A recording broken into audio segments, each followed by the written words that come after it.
Nocerino in Las Vegas just found out how brutal. Didn't work, right? It didn't work in Miami, and the idea with the departure of Dennis Sanchez was that he could then continue the evolution of this Las Vegas Lights roster.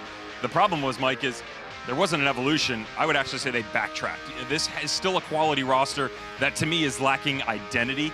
That's going to be a familiar theme as we kind of move forward and talk about other coaching changes, but he wanted to be attack-minded. He wanted to open things up, wanted to be direct. We never really saw any of that, and a lack of identity is something that has followed a couple of these coaches. Robbie Nielsen, his relatability to the players, just referenced Nocerino and Las Vegas Lights. I would say that the other two, for Gavin Glitton and Tommy Sohn, while the replacements are already there, to me that's much more of an organizational issue, trying to figure out what the whole squad's identity is going to be moving forward, not just in between the white lines, but organization top to bottom. All right, so 4 changes among the 24 teams already on the coaching carousel here in the championship. It is halftime. Got a good one here, Louisville and Rhode Island.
The championship's Old Kentucky home. Tonight, the long-awaited playoff rematch. Ray Serrano building off a season in which he was a front-runner for Young Player of the Year for Louisville City. Well, 2023 MVP Albert Dequa and Rhode Island won the East as an expansion team, proving to be Louisville's unvanquishable foe. Rhode Island and Louisville right now.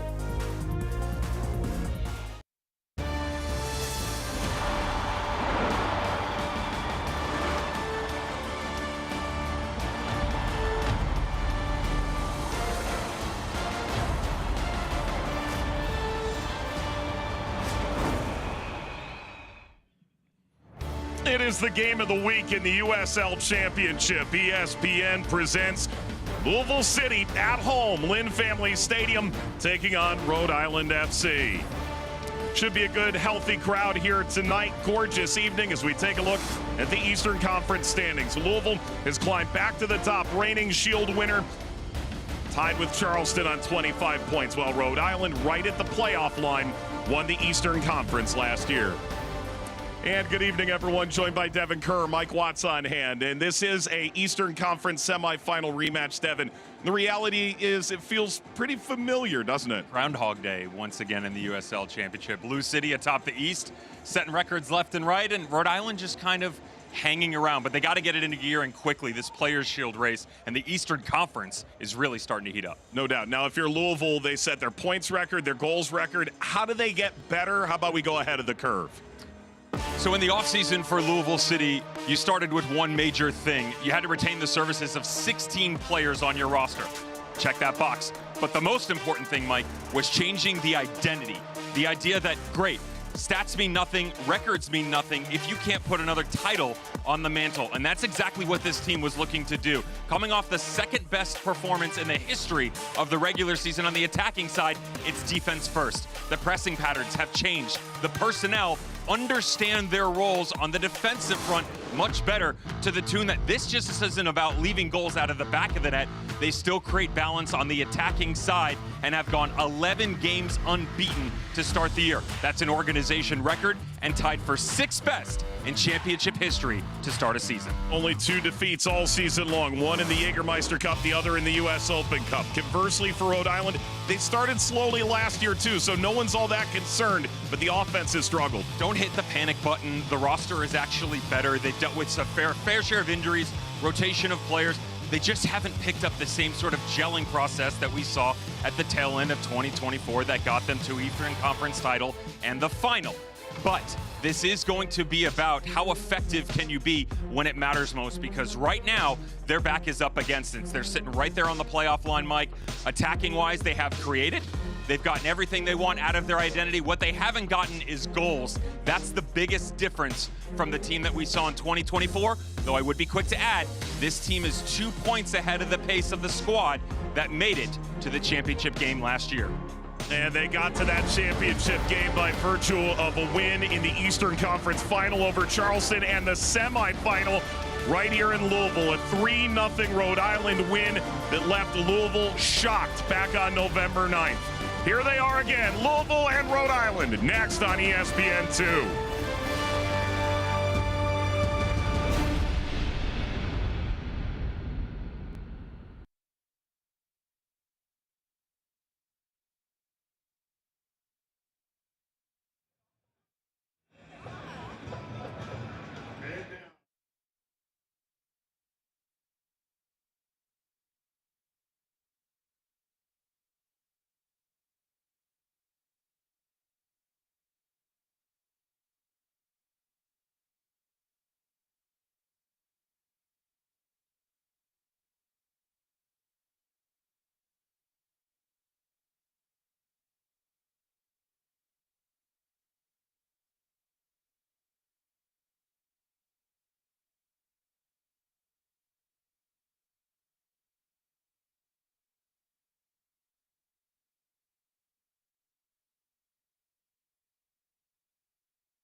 We're at Lynn Family Stadium in Louisville, Kentucky. It is the USL Championship on ESPN. Unbeaten in the league, Louisville City take the field, ready to take on Rhode Island FC.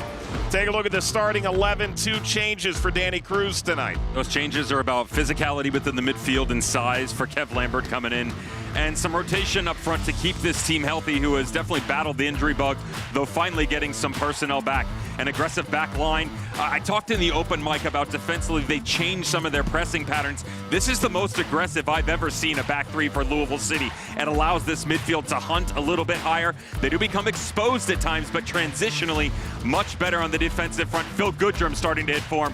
Goals in back-to-back games and starts for the first time since late April.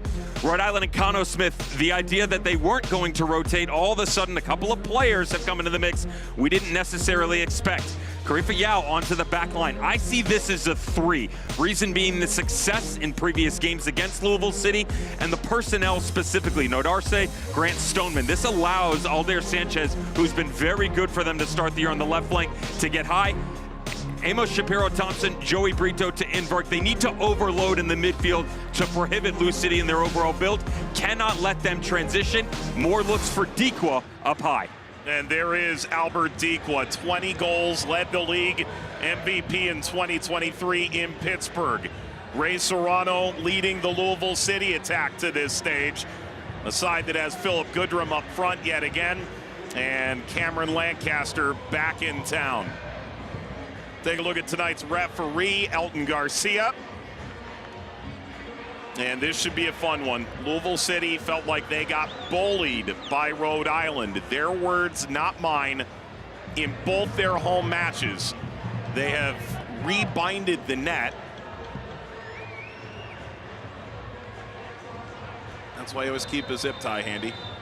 Here we go. Louisville City taking on Rhode Island FC. It is an Eastern Conference semifinal rematch. A clash of the top team in the East, Louisville City, reigning Players' Shield winner, and Rhode Island FC, the side that slayed them in the playoffs and won the Eastern Conference final.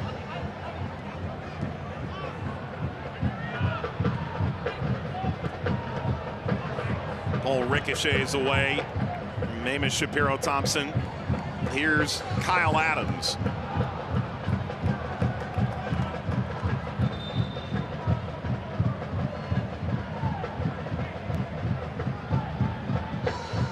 Notably tonight for Rhode Island, without J.J. Williams, second most goals of any Lou City opponent all time. He scored 5. Only Cal Jennings has scored more. And Koke Vegas, their captain and goalkeeper, unavailable for selection as well, along with the likes of Mark Ibarra. This is a Rhode Island team that in many ways stayed intact over the offseason. The core of it much the same. I think that's why no one's looking at 3 wins in their opening 11 games, sounding the alarm bells. Pushed forward by Lee.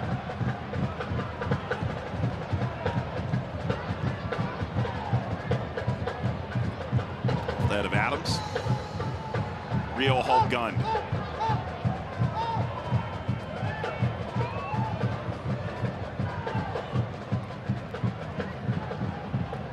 Theo went up for it, Adams. Flicked along by Lambert.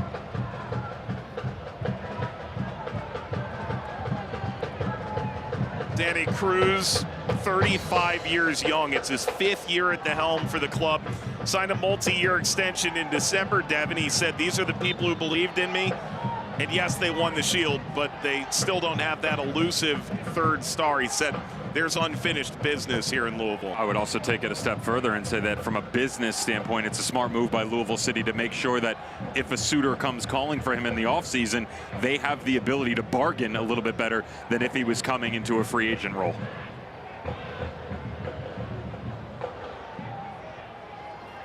Brilliant tactician, Danny Cruz. And he's led this team to an undefeated start in the league.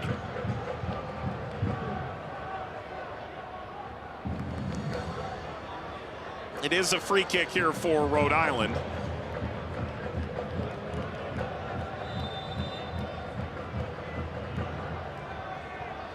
the Amos Shapiro-Thompson, who's seen way more time this season than a year ago. Ball knocked across by Nadarse, but that's an illicit jump, and with a collision of heads, and both players down. Bit of jostling as well. Elton Garcia trying to dispel any heated tempers.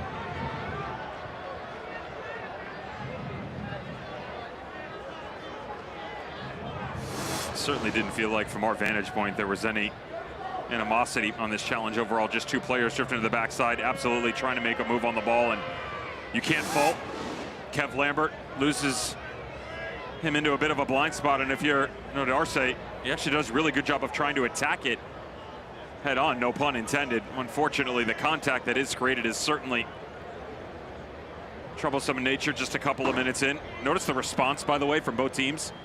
The emotional side of this game is something that will be really interesting to watch in the opening couple of minutes, Mike. I was blown away to hear that in terms of standalone teams, independents, as they call them in USL Championship play, this is the only team Louisville City has never gotten a win against. Think about that. And all the glory and greatness that we've seen by this team in the Eastern Conference and the USL Championship, Rhode Island is the only one that can basically say, you're the little brother. Now, Real Monarchs and Los Dos of the Western Conference were able to best them, but those are two teams and certainly no longer in USL Championship. And they only played once or twice against Louisville City as well. Now, you see Nadarse getting up. He's got a golf ball-sized lump on his head, but he is up. All the while, Lambert is still down. You saw Evan Davila up and moving. They brought Lambert into the lineup to provide a bit more physicality in midfield, but Davila did start the most recent game alongside his brother, the two-time All-League midfielder Taylor Davila.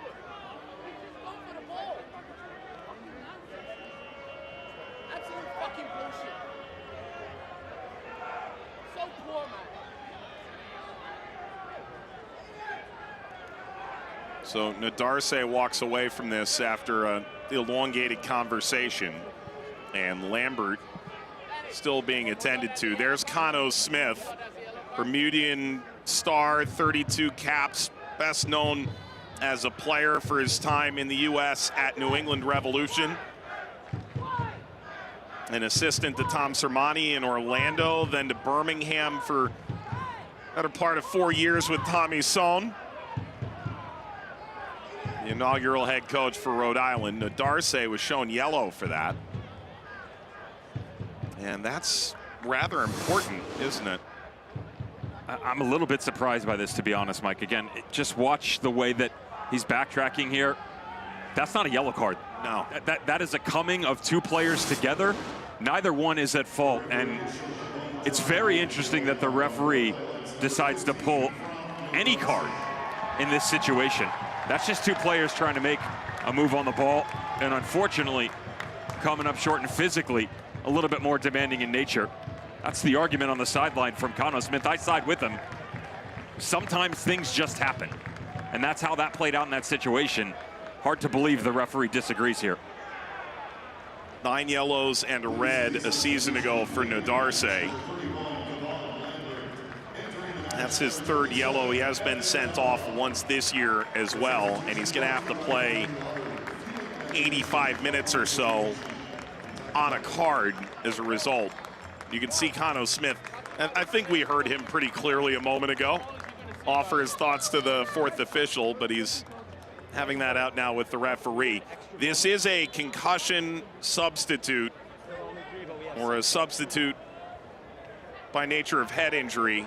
As a result, both teams will get an additional substitute moving forward. Lambert goes straight back into the locker room, and the aforementioned Evan Davila comes in off the bench. Nadarse, thankfully, has returned. You know, Dev, one thing that Danny Cruz alluded to with us, last year they set all the club records, but in terms of shape, personnel, their ability to change on the fly at the end of the year wasn't where it needed to be to win a title. This shouldn't perturb them all that much. Ball across by McFadden. Serrano was trying to whip it back to Davila, but never got it there. But shouldn't, but to your point coming in, Louisville felt like they got bullied. Really the only opponent that took advantage of them physically throughout their matches. And that's what Kev Lambert was brought into this match to do, to be a disruptor, a game winner, a ball challenger within the midfield, and to lose his services 5 minutes in, it does make you wonder a little bit, and it will rattle you as a Louisville player. That's where the guiding light of Atosh and Ordonez and Adams on the back line settle everything down. Guys, game plan's still the game plan. A piece of the puzzle has changed. We still know what the big picture still looks like. McFadden and Goodrum both going to work on Aldair Sanchez here. Sanchez up to the task, seeds a corner.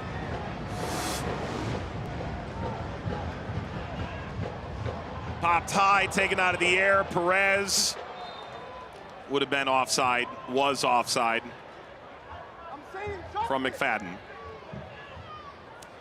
eFootball is here, so live your dream, rep your team, play as your favorite USL Championship club.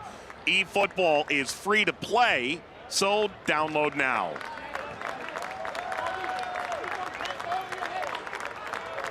Which team in the league would you say most represents a video game style, arcade style of soccer? Oh, that's Goodrum. Not a lot in it. Oh, selfishly, I'd probably play with El Paso. Yeah, the way they're playing right now. Right? A cheat code with Bo Jackson playing up top in the 9. Just Wilmer Cabrera letting it fly. That's what Phil Goodrum felt like he was stepping into. A little love tap on the backside of the out. Arm away from the body. Clear vision for the referee. Isn't that Philip Goodrum personified? It's not my fault. That little push in the back, and you know, a lot of that, and the way that he bumps off of you, the cleanliness of his runs and what he knows he's able to get away with is certainly what's led to so much success for him and all of his stops. Nice to have his services back again. This Louisville team has been pretty battered early on. Philip Goodrum coming back into it. They've finally got, as you look down the bench, Jake Morris available, Manny Perez making his way back in, Sam Gleedle. And of course, it never hurts that you've got the best to ever do it now on loan from Lexington, and Cameron Lancaster gracing his presence on the sidelines. Arival, and Loss waves at it. Scoots out towards Scouse's house.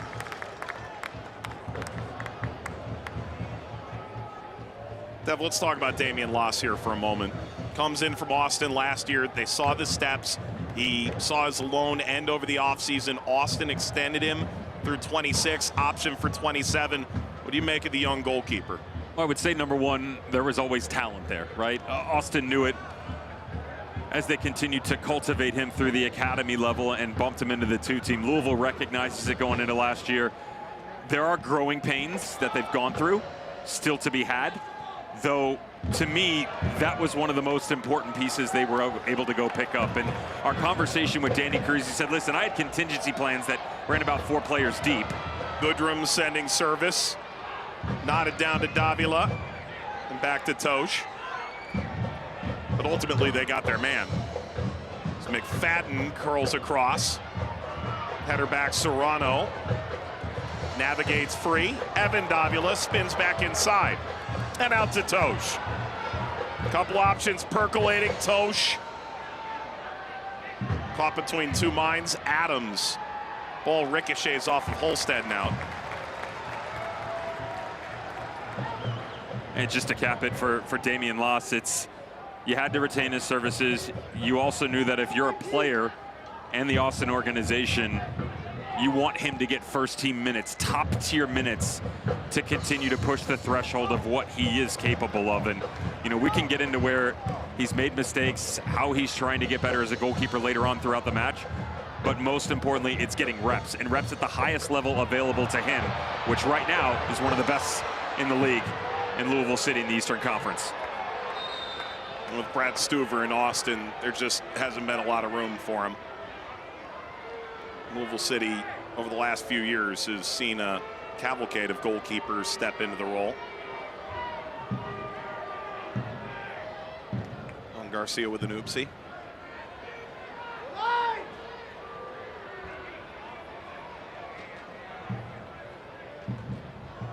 Rhode Island right above the playoff line.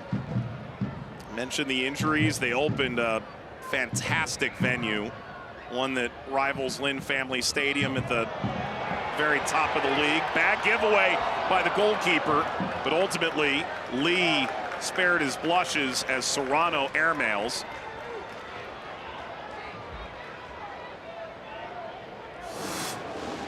Were you just saying something about esports? Something that would have been a highlight at halftime for sure, and certainly a talking point for the West Virginia man, Jackson Lee. You're a fan. I've always been a fan of Jackson Lee, and I would say the unfortunate but fortunate thing for him is he's stuck behind Koke Vegas, who's dealing with a bit of an injury right now. Timeline a bit uncertain. 2 weeks so far. The possibility of what could be another 2, maybe even longer, but the level of Jackson Lee, Neville a question mark at the collegiate level, and now as he steps into the pro ranks of, the ball at his feet, the game-changing saves that he's capable of. Very explosive and outgoing alpha. Davila forward, Goodrum crossing, ricochets high, Dia arriving, Evan Davila.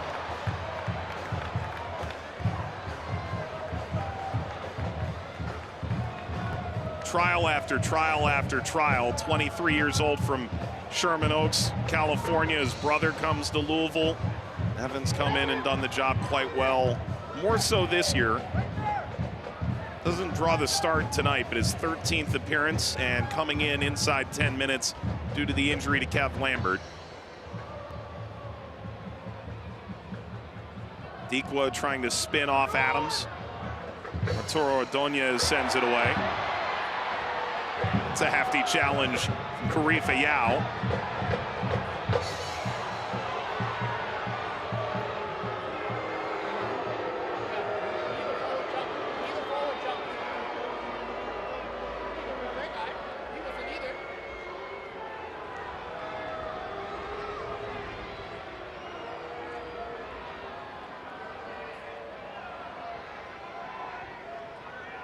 Hope gunned. Tosh. All flicked over the top by Perez. Down goes Goodrum. Got the ball.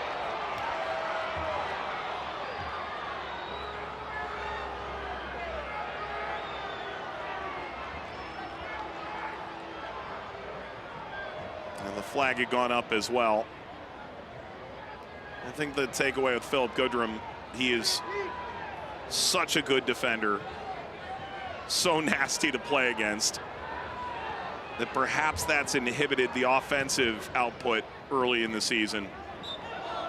Their depth chart shattered. They thought, okay, Brian Ownby coming back from injury. They thought Sam Gleedle back from injury.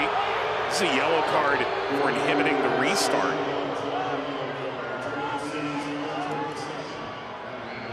And now Evan Davila is on a yellow. It's the right decision, though, by the referee. Davila knew exactly what he was doing. Rhode Island trying to play quick here off the challenge on Joey Brito. And it's interesting the way that they're trying to go about their business right now, Rhode Island. They've drifted into a 4, no surprise at that, but the way that they've deployed their personnel, trying to play No Darcy a little bit higher on the right. They've got dueling 10s within the midfield, a lot of freedom for Joey Brito and Shapiro Thompson. Now, Brito acts as more of that facilitator underneath Dikwa. They are releasing Amos Shapiro Thompson underneath.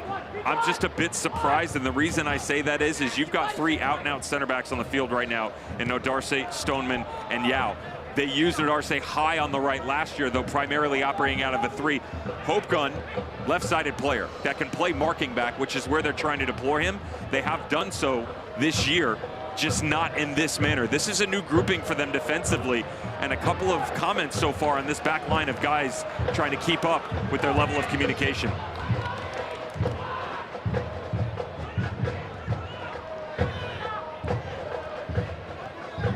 McFadden turned away by Haribo.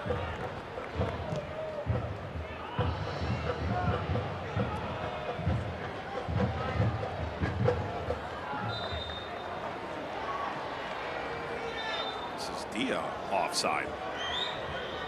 Louisville coming off a 2-1 win over a very downtrodden Tampa Bay team over the weekend. Pulling level with Charleston on points after their draw with Loudoun. Have a chance to jump in front of the East again, though Charleston would hold a game in hand. The result here tonight. All the success Louisville had they had never garnered the Shield until last year. 9 consecutive conference finals. But they got the Shield, but didn't make the conference final. Adams. Tosh.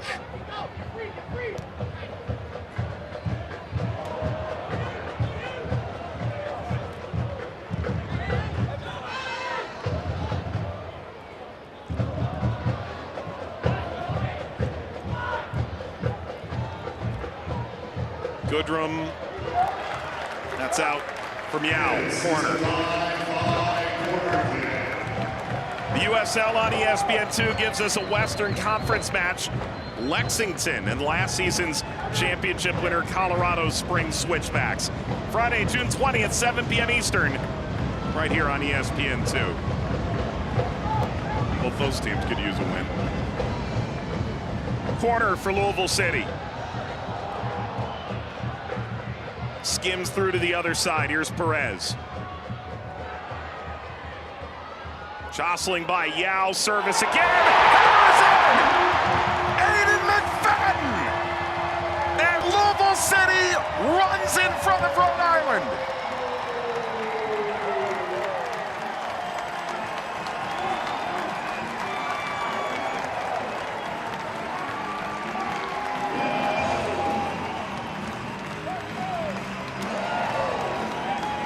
Certainly something that has surrounded this team this year has been recycled set pieces.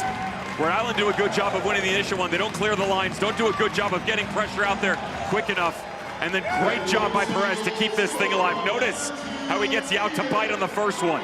Gets the center back to square himself up, and as he cuts it back across, that's a no-no defensively. That's a mismark. Rhode Island have the advantage. No, Darcy maybe a bit tentative off the early challenge that came up against Kev Lambert. Doesn't lead with his head. Most certainly McFadden does, and Louisville surges to the front. First goal of the season for Aiden McFadden, who was primarily deployed as a winger in Atlanta. Had an 8-goal season 4 years ago, but utilized as a wingback here for Louisville City. The team's unbeaten in any measure, but 6 of their 7 wins have come when they've scored first. And for Rhode Island, it is unfortunately familiar territory. All 5 of their defeats come when they have conceded the opening goal.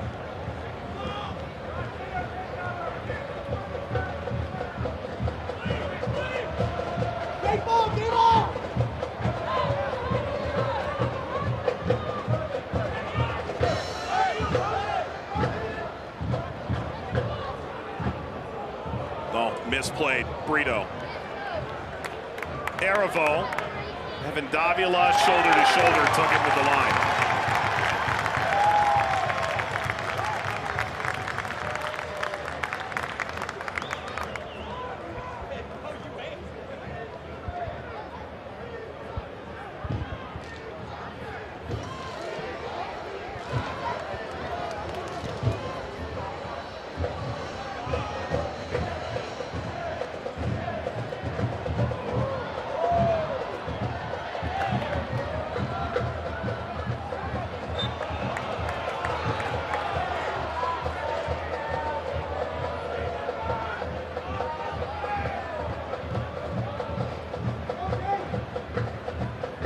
The midway point here in the first half.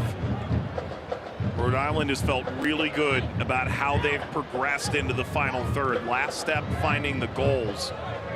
Only 10 through 11 games. It's in that context in which this is hardly insurmountable,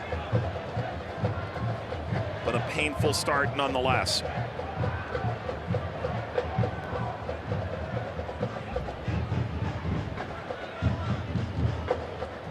Stoneman.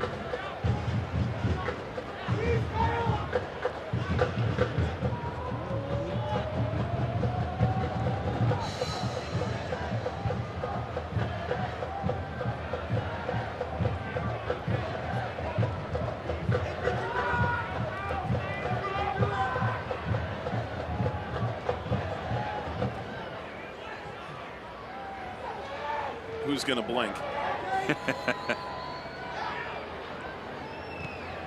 Well, given the games that we've seen between these two, I wouldn't step away from the screen for long. No love lost, that's for certain, with the challenges that have gone around and the goals, a plethora in the past. Goodrum pushing forward. Dished it outside at Dia joining. He's not the only one. Knocked down off of Hulk Gun. Tried to keep it off the line. Couldn't. Corner. This is a 5-5 corner kick.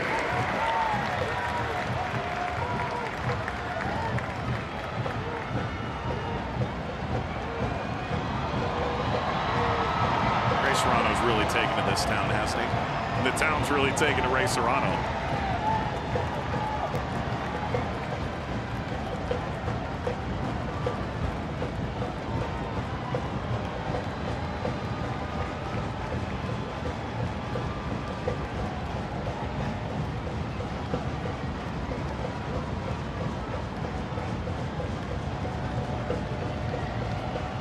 Corner for Serrano. Lee. Enough.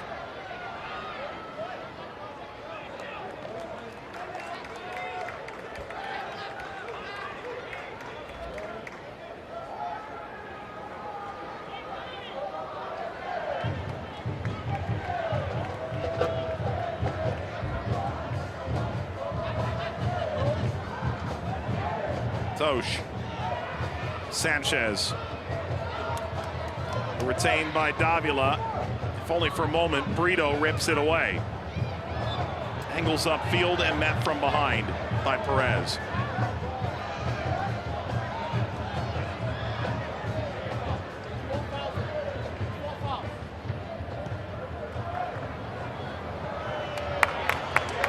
Look up for Sanchez.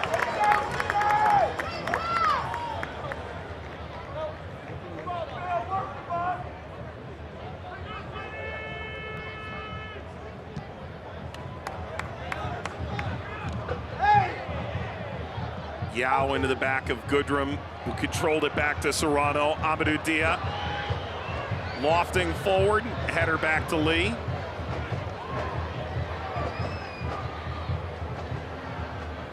I mentioned over the lineup, Mike, about not allowing Louisville to control the midfield, and the way that Rhode Island is trying to go about their business is quite interesting. Opening 5-10 minutes, they allowed Shapiro Thompson to play in that kind of hybrid 10. They was floating up high next to Joey Brito. Oh, rounding the goalkeeper. Brito, tight angle, put in by Adams. Out of absolutely nothing. Joe Brito exploits Louisville City. Adams taps it over the line. We are level at 1. And this venue is shocked. A credit to the long ball. All Aldair Sanchez is trying to do is reset the lines here, put some pressure on the back line, and see if they can push themselves up defensively. This has been the Achilles heel, though, of Louisville City. That aggressive back three, I mentioned it coming in on the diagonal run through, the touch around the goalkeeper, something Damian Loss has been trying to clean up, and just the unfortunate touch, which is exactly what it is, by Kyle Adams making his way back. Credit to Rhode Island, though. You don't keep him honest, you don't test him, you'll never find out. As direct as it can be to get this back to even. Wow, that is only the 7th goal conceded. This being Louisville's 12th game of the year. And it's unfortunate for the captain, Adams. Stanley Cruz tries to get a better read on what happened from overhead.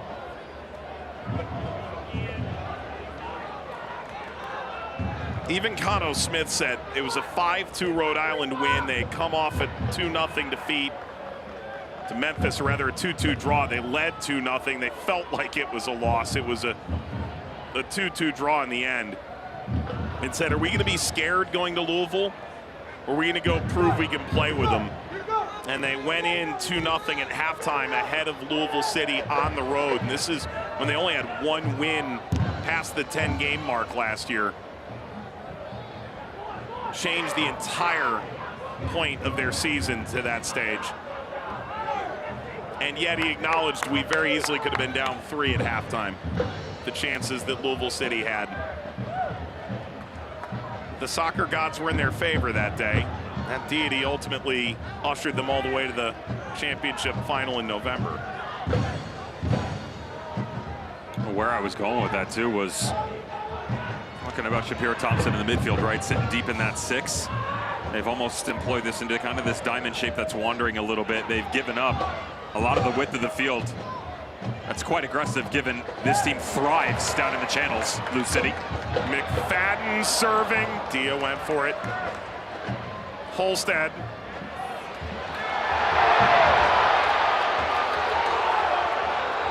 Avila asking for a card.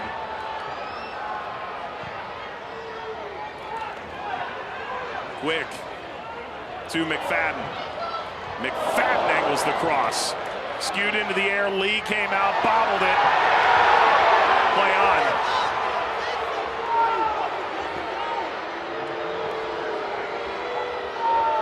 Aravol overtaken, and Louisville at the half-hour mark scored in the 20th through McFadden. Service from the width from Perez. Own goal in the 27th leveled the match.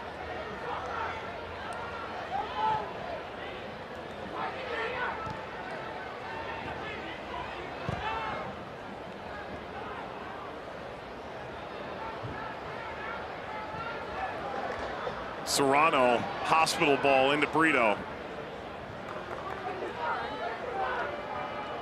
Nodarse, Tortiqua.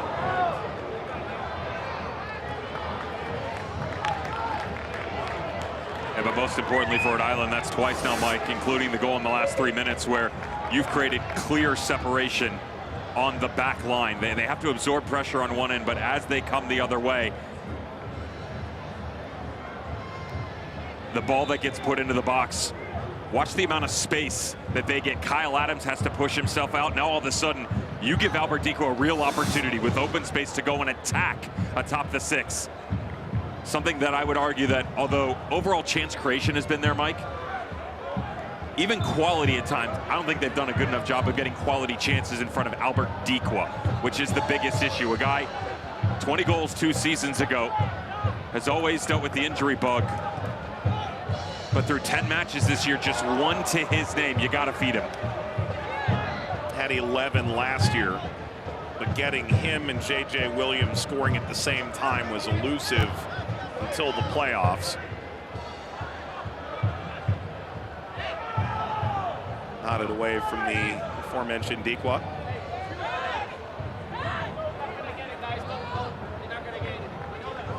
From Cameroon to Montfort Academy, part of a 157-game high school unbeaten streak, a national record into Orlando. Bounced around the championship a bit before that explosive season in Pittsburgh.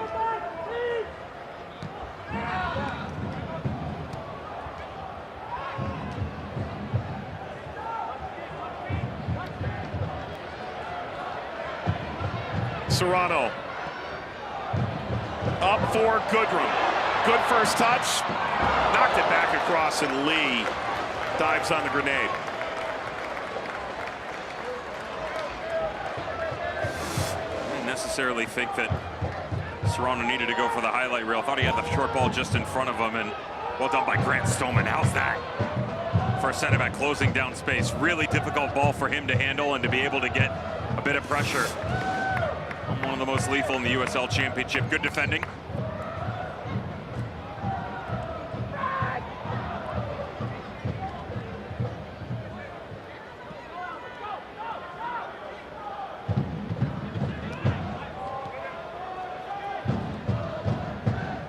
Perez. Can't watch the match? You can turn on Sirius XM FC 157. It's North America's only 24/7 source for engaging soccer talk, including USL All Access on Tuesday nights, plus live matches from the USL, MLS, Premier League, and more. It's all on Sirius XM FC 157, the Sirius XM app. Tonight's game is on Sirius XM. Yesterday's All Access show, which is available on the USL YouTube page as well, features new Louisville acquisition. The new sheriff being the old sheriff, Cameron Lancaster. Good ball threaded ahead. Serrano denied, and ricochets off of gun for a corner.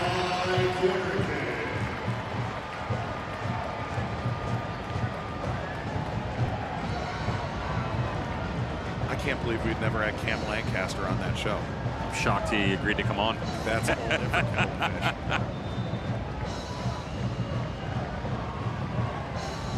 Beautiful chat. Loved it. Yeah. Well, his career end in Louisville, he was quick to say, I've got a lot of football left in me, but this is his third stint with the club. I'd imagine he would hope so. Ball whipped in here. Serrano goes down. Referee didn't see anything in it. Dev, what were your main takeaways from Cameron Lancaster as you spoke to him? Guy who scored the final winning goal back in 2017. As humble as you could ever want him to be, number one. And I've heard stories about that, but very polite, humble about what he has accomplished, what he's gone through.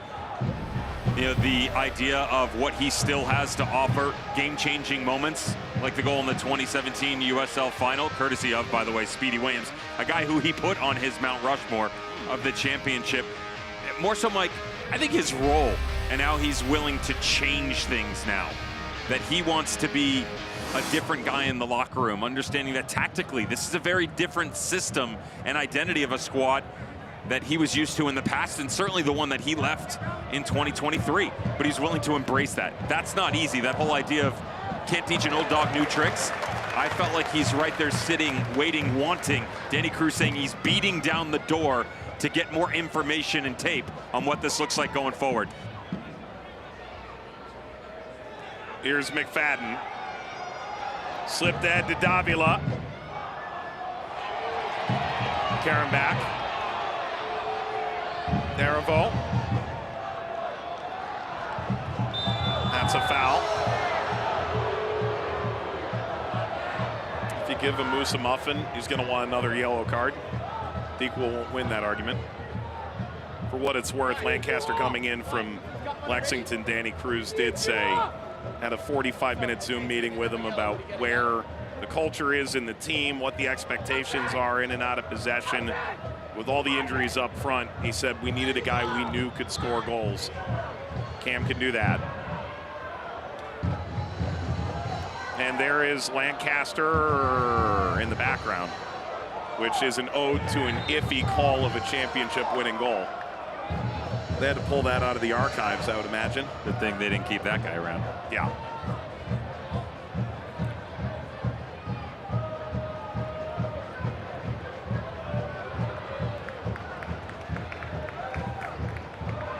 You always dream of getting posterized is the wrong word. I don't know. Memorialized? That's probably not the right word either.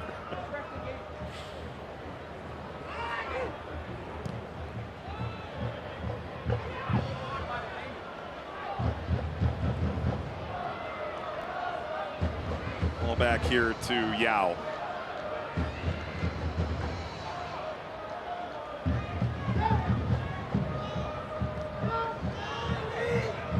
Back to Stoneman. McFadden in the 20th, assisted from the wide area by Perez. Kyle Adams rushing back to defend the goal mouth, knocks in a Joe Brito ball along the goal line. An own goal in the 27th. Dia, Brito. Flicked that, Nadarce trying to get the end line. Erivo went down, play on. Nadarce turns, blocked by Adams, and never came back to Sanchez. And now Louisville looking to have a transition moment of their own. Kept in by Perez, that's brilliant. 3v3 in the back, Perez driving. Perez blocked by Stoneman. How in the world did Adrian Perez keep that in play? Let's start on the opposite end. Rhode Island, really good football. Notice the interchange. Nadarce on the underlap. Again, exposing that aggressive back three. They spread them thin. That opens up that window to play on the undercut. And the ball back across for Harivo. But how about the California boy? Keep dreaming that you're going to catch him in that situation. One of the best one-on-one players in a Lou City jersey working inside out. Corner Lee couldn't handle it. Ordonez turns and fires.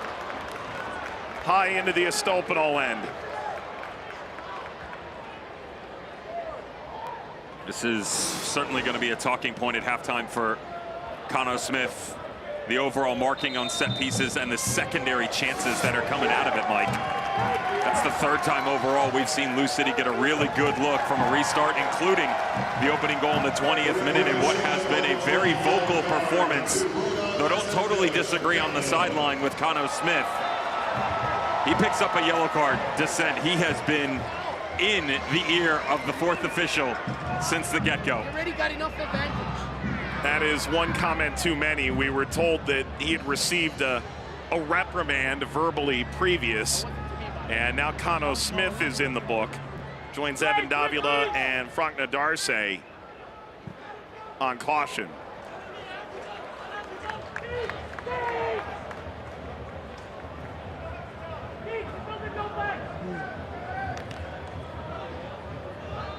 You always let the studs in your cleats do the talking when you were playing. Change the size of them pending the opponent, which apparently is frowned upon in some establishments. Yeah, the modern game has gone away from that.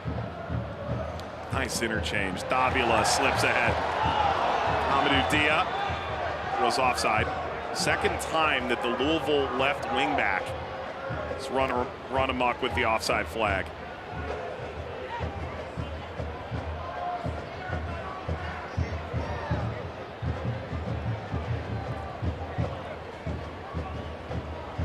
Well, you can't get Danny Cruz's seat, but you can find a good one because soccer season is here. SeatGeek, the official ticketing partner of the USL. Get all your USL tickets and more from the #1 ticketing site. SeatGeek, your ticket to great seats. When's the last time you went to a game? Like, yes, actually sat in a chair and got to watch a match? It's been a minute. I know my last time. Yeah. 2019. Wow. Yeah. Is that Miami with the boy? No. I have taken said boy, my son. I have taken him to a match. We've only really ever been able to sit for about 5 seconds. Got to see all the behind-the-scenes stuff, and everybody was super kind to involve in production. Yeah. Goodrum. Philip Goodrum put a man on skates, but could not escape Jackson Lee on the other end. Actually, sitting down was 2019. Goodrum nearly makes him sit down there. Real hope guns recovery, just dealing with the pace. You know, talking to Danny Cruz about the change in identity, you know, he also talked about the idea of midfield-wise, schematically, how it's changed. I reference how aggressive that back line is. Well, as they come up and push, that allows your dueling eights to then go. We see the 10s just in front. Perez and Serrano interchange more than we've ever. The identity that was a very back to front, spread wide, go with pace, now all of a sudden has a graceful elegance that allows a lot more movement. In turn, responsibility that follows.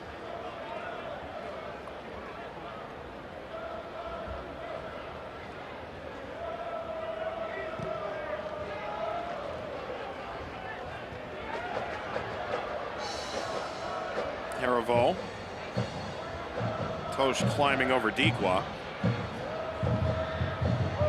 There's Evan Davila coming away with it.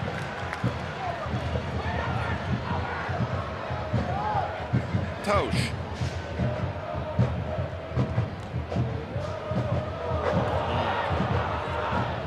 Awkward giveaway. Thought he had Davila in the pocket. Instead, it's Brito leading Harivo.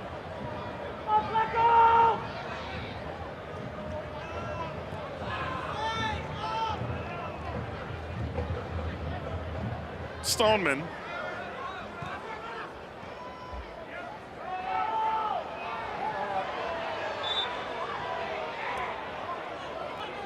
This is a Brito handball. I thought there was an issue there. I didn't think it was that. I stopped asking questions after the 6-minute yellow card.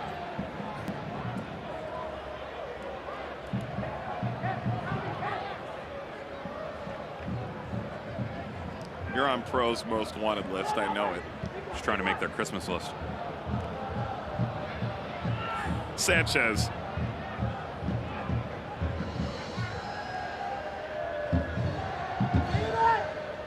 Keep an eye. I talked about Amos Shapiro-Thompson in the midfield over the last, I'd say, probably 5 to 7 minutes. They've dropped Philip Goodger much deeper to try and eliminate that ball. He was doing a good job facilitating some of this movement. It has forced Rhode Island to go a little bit more direct. They've gotten more out of it, though. It's a good adjustment by the visitors, and Lou City yet to really have a reaction point. I would say, number one, the whole idea would be to sit a little bit more. They don't mind doing that, but you still got to win the second chance balls, and they have not done a good job on the physical side of doing that.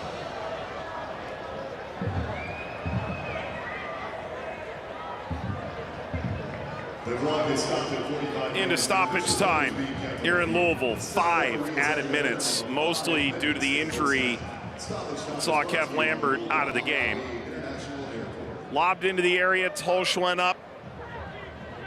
Back out to Holstead, who draws sarcastic applause. Coming up at halftime, we'll chat about the surprise on its face, less so if you've been following.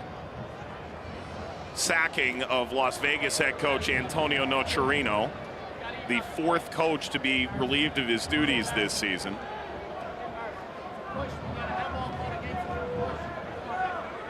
Lasted just 12 league games, Nocerino. It's the 4th shortest tenure as a permanent appointment for a coach in regular season history in the USL Championship. Who's the shortest? It's a great bit of trivia given to me last night as I lay my head down to sleep by one Nicholas Murray, the front office guru of the USL Championship. Do you know who number 1 is? That's why I'm asking. I'll give you a hint. It led to a Players' Shield.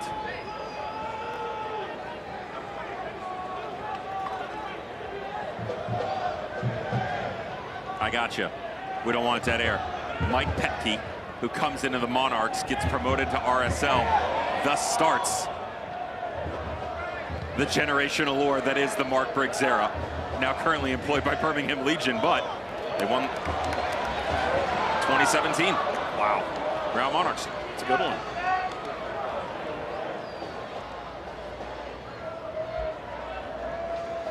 All the while, Nocerino's former team at Miami has had a fantastic season.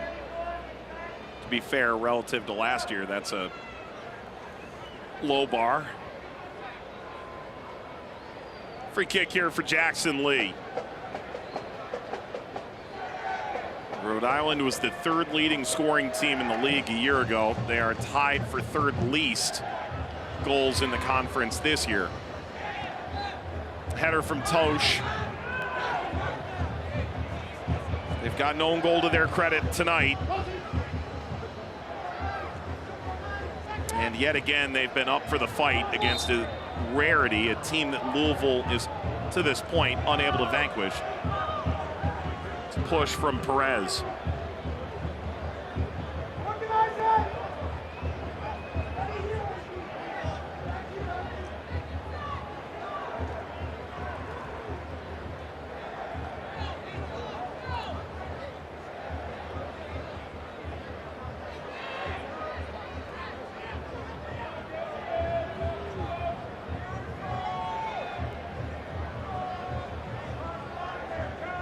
Name is Shapiro Thompson. Grew up about 110 miles northwest of Pawtucket,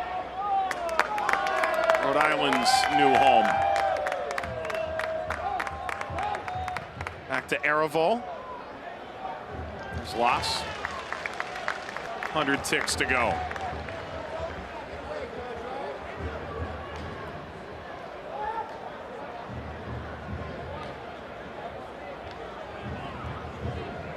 Louisville team that said we scored 86 goals last year, but when you leak one at the wrong time, you think you can score 3 or 4 in a game because you have so many times, but you don't.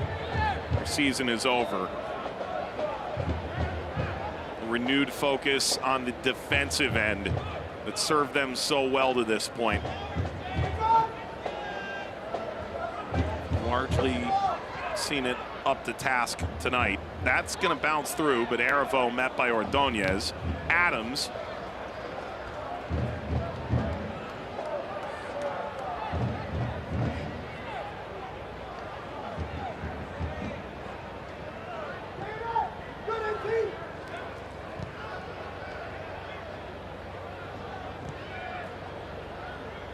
Holt gunned.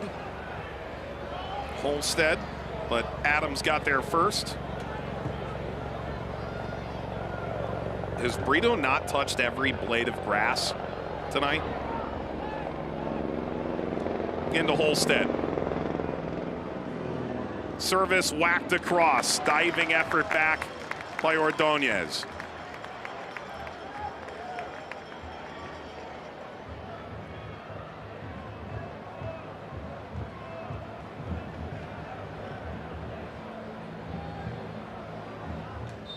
And that takes us to halftime. 1-1 in this conference semifinal rematch at the break. You've got to be very happy with the start. If you're Danny Cruz, tons of pressure, a couple of opportunities, and you get your goal. I give them credit on the change on the back line. They were a little bit less aggressive on the right for Rhode Island. Much more aggressive within the midfield. They went direct. They forced Lou City to react. And within that, Rhode Island started to take advantage of the wide open space. They are the better team going into the dressing room, though both goals coming off of self-inflicted mistakes. So Louisville and Rhode Island on level terms at the break. Coming up at half, Antonio Nocerino out at Las Vegas a year after leading Miami to such a strugglesome campaign. Talk what's next for the Lights. Louisville City and Rhode Island all square here in Kentucky.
Back at halftime here on ESPN2, Louisville City and Rhode Island playing in a barn burner in Kentucky.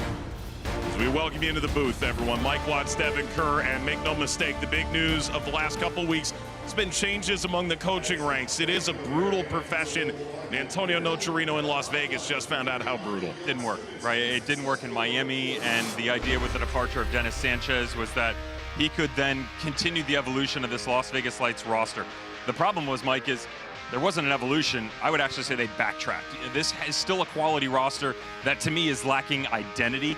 That's going to be a familiar theme as we kind of move forward and talk about other coaching changes. But he wanted to be attack-minded. He wanted to open things up, wanted to be direct. We never really saw any of that, and a lack of identity is something that has followed a couple of these coaches. Robbie Nielsen, his relatability to the players, just referenced Nocerino and Las Vegas Lights.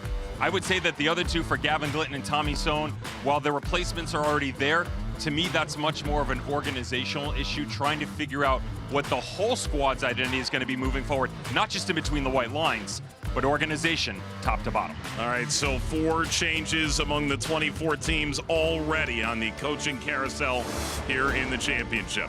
It is halftime. Got a good one here, Louisville and Rhode Island.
Halftime, that is the longest outdoor bar in all of Kentucky, and it is being well used tonight. Louisville City and Rhode Island 1-1 at halftime. Come back in, everyone, joined by Devin Kerr, Mike Watts on hand. No time for a drink, Dev. What do you make of the first half? 52 feet, by the way, the Modelo Bar at Lynn Family Stadium. It felt like a playground fight between two kids who were trying to find their way, and going into the dressing room, I was a little bit perplexed at how much Rhode Island had taken over this match. Now let's go back to the beginning though. Lou City, very aggressive. They good utilization of the width, thought they had control really of the midfield, though most of the game played on the perimeter. Recycling set pieces is where this team has been so good this season. Transition or not, when it comes to a dead ball, they don't win the first one. The second one, as it comes back in through. Great job by Adrian Perez. 7 assists last season, finally gets his first. Aiden McFadden, his first goal of the year, but marking-wise, that has to be better from Rhode Island. That is going to be the theme here from the back line of Louisville City. Now, credit to Rhode Island. Ball in transition, sometimes you just got to be direct, Mike, and test them. They had really yet to do so. Joey Brito, man on fire in the first half. Was all over the place. As direct as you want to be, the touch in behind, timing for the goalkeeper of Damian Loss, something he struggled with, gets them into trouble, but way too much separation between that back three. You want to keep control within a match, it's got to have better communication. Cannot give up opportunities like that.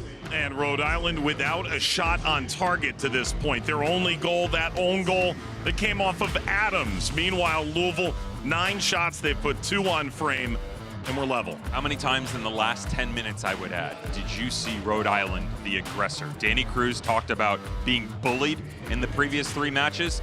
This team was throwing haymakers heading into the dressing room. That's going to be a stern talking to about the level of aggression for Lou City being much higher coming out to start the second half. Time to see if Rhode Island is ready to anchor down. They have won both their meetings here. Louisville and Rhode Island, an emotional affair and a playoff rematch. The second half, next on ESPN2.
In television parlance, we call this a bridge shot.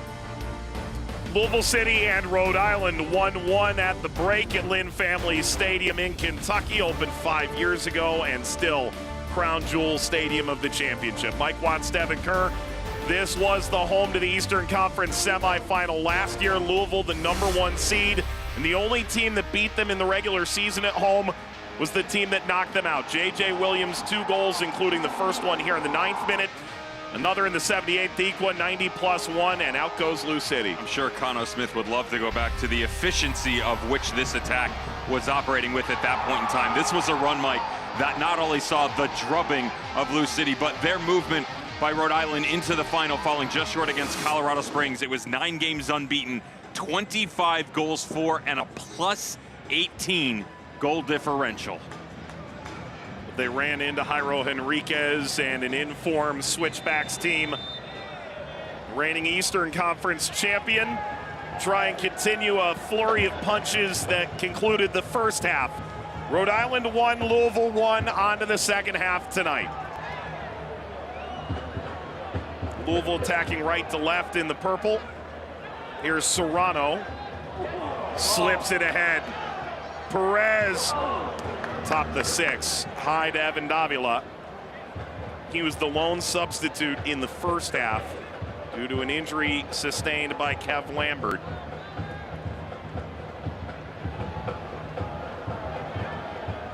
They announced this venue in September of 2017, broke ground in June of 2018, laid the grass in 2019, opened the doors in July of 2020.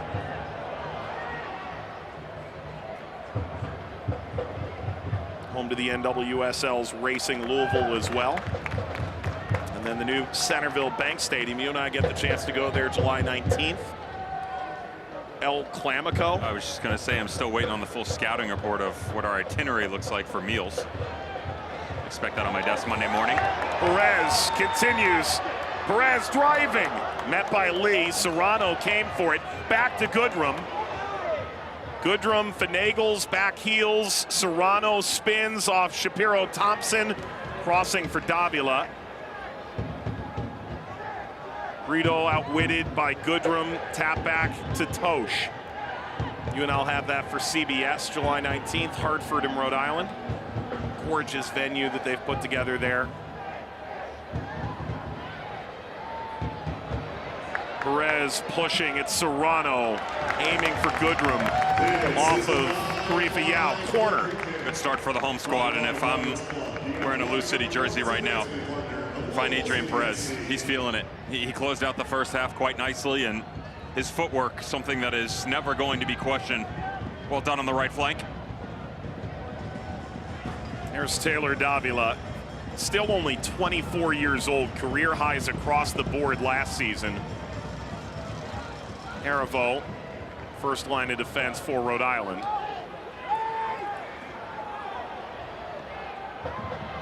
Advantage played. Rito switches the point, forward from Hope Gunn. Here's Nadarse.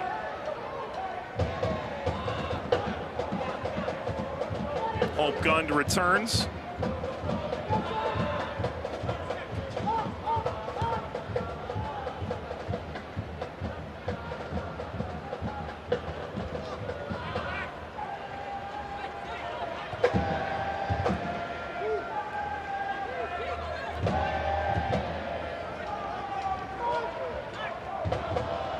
Nadarse, Dia got a piece. Nadarse strides. Shapiro Thompson. Rhode Island undone in consecutive games in the league. Pittsburgh and Miami by 1-0 margins. Sebastian Blanco, the winner for Miami, shortly out of halftime on the weekend. Giveaway, Louisville on a broken floor. Perez, who is in fact feeling it, trying to lead Serrano. Holstead has legs swept out. Here's Sanchez.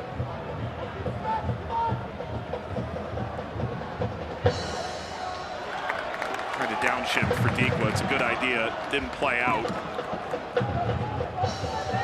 Frito.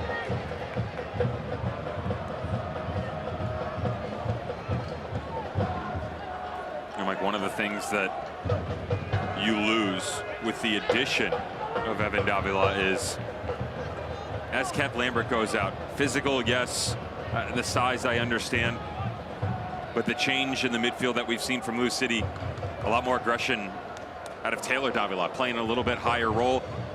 As Evan Davila comes on, he's been sitting deeper here. Now that's understandable, but you've got to get more. Allow him to be a bit more aggressive within the midfield. When you start to play to the outside, take some risks here, especially given the fact that you're willing to let your center backs chase.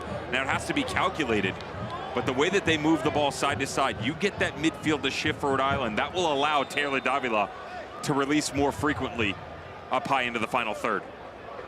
Taylor, the last 2 years, first team All-League, 14 goals, 12 assists, career highs in both categories in successive seasons. He and Evan, you could call them the first family of Cal soccer.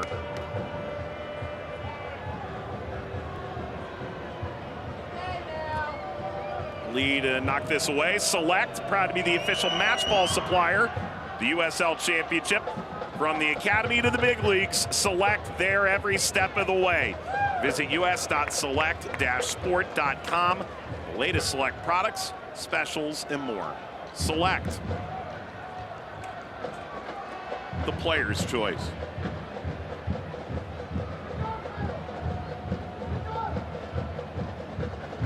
McFadden, the opening goal. It's funny when he signed. Not many people shout out their mom in the press release. Said it, purple is her favorite color. Also, Louisville City is the best team in the championship, so he said those two together made it an easy decision.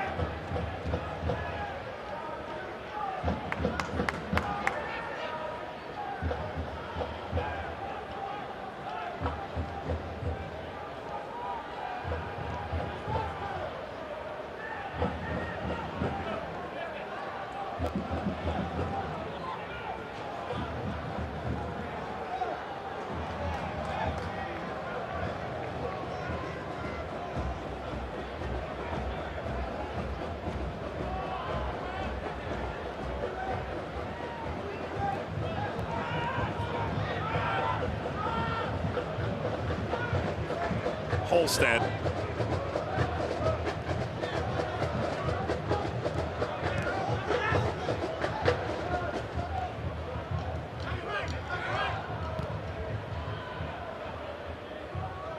Here's Yao. Stoneman. Holt Gunn signed May the 1st. Spent the last couple of years at New York City. Speared down to Perez.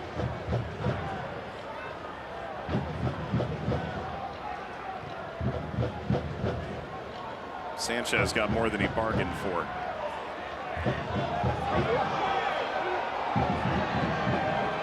The referee had lost his whistle, it appears. So Sanchez thinks. Merely a throw. Dev, when you look at Rhode Island year over year, what stands out to you? Because at this point last year, you could argue Rhode Island's actually marginally ahead of the pace. But last year, it's an expansion team getting off the ground. This year, it's a team that's building a venue, so a ton of road games early. What do you see in them? Adaptability. You know, the idea that year one, putting pen to paper of what you wanted this to be and, you know, finding an identity from a tactical standpoint.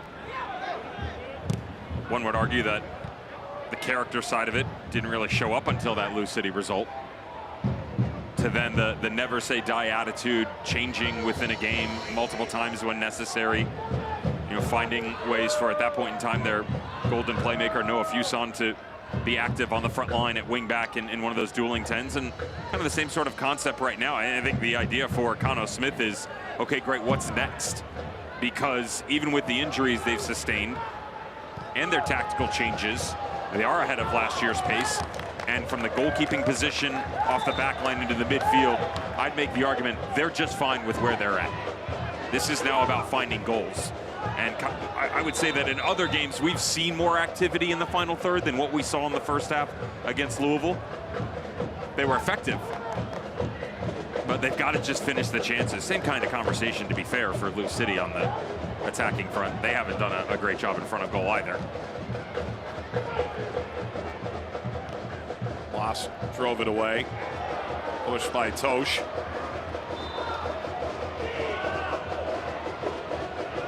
Rather than play the advantage, concede the free kick. I'll be really interested to see when we hit that 20-game mark what this looks like for Maxi Rodriguez's era in Rhode Island. They are nowhere near their stride with him. The level of comfort that he was so used to, everyday training, certainly the area in which he lived while his tenure at Detroit was so storied, just hasn't hit the full stride. Patterns of play, communication, trying to get up to speed. A lot left to be desired for Maxi Rodriguez so far. Just 2 goal contributions through 11 matches available off the bench tonight. Free kick. Adams first to hit it. Maxi Rodriguez had 19 goal contributions this season ago in Detroit. Talismanic goal scorer as well. When he scored, Detroit won, period. To your point, the number 21 available tonight.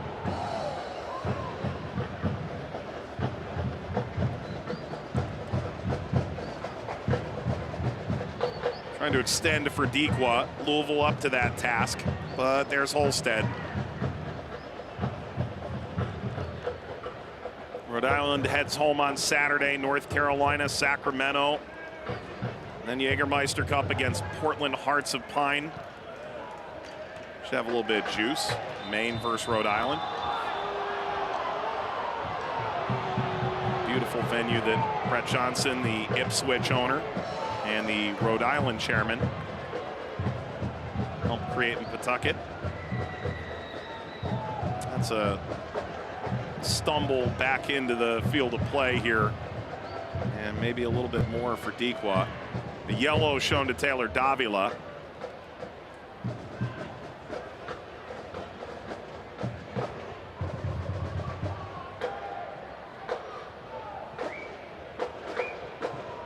I think that's Sean Tosh who got the yellow card.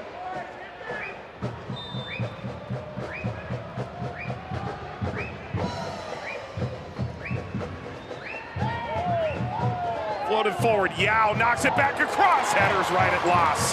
That is the Darcy pinging a header right at Loss. He got away with one here though. Hands were all over Aiden McFadden. Referee let him play on, and Holstad involved in the 2v1. Credit to Darcy on the timing though. They are very good, have been since day one of 2024, about winning those second balls sprayed back across on set pieces. Watch the way that Rhode Island's building, Mike. Understanding that defensively, the way that they're set up just a tiny bit deeper, what they're doing is they're squeezing, when they build 3, they're squeezing tighter, and they're allowing the wingbacks to sit a little bit deeper. It's forcing players like Perez and Serrano. They're having to go out and chase. That opens up more space on the inside. They're then allowed to play forward a little bit more fluidly. That's a different change than what we saw in the first half, where they were trying to get Aldair Sanchez and Arce much higher up.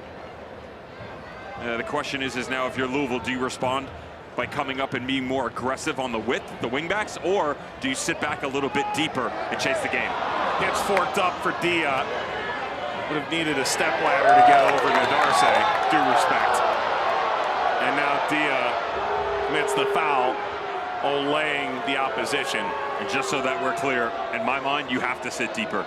You have to let them have a little bit more of the ball. You don't want them in open spaces, because if you do come aggressive in moments like this and aren't able to pick up those opportunities, this is what happens.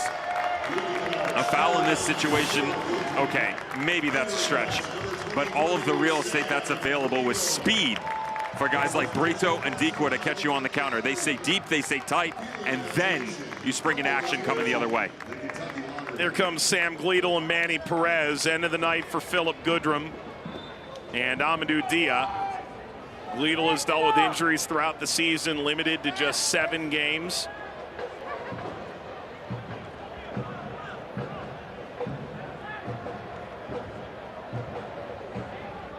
He'll line up front. Notably, Jake Morris is available tonight. That's a big add for Louisville at wingback. Could add Jansen Wilson and Cameron Lancaster for more offense. Ball ahead, met by Gleadle. Looked to cut it back for McFadden. His angle was tightening.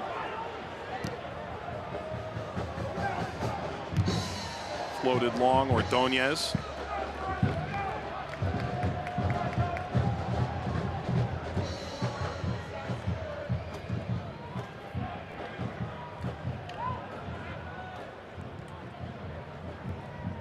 Rhode Island contemplating subs as well.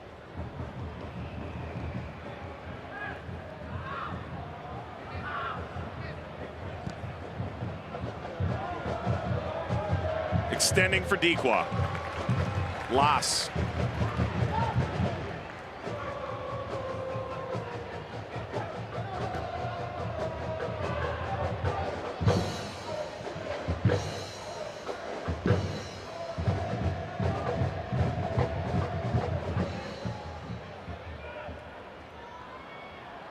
Knocked down by Yao. Hope gunned. Brito. Arivo.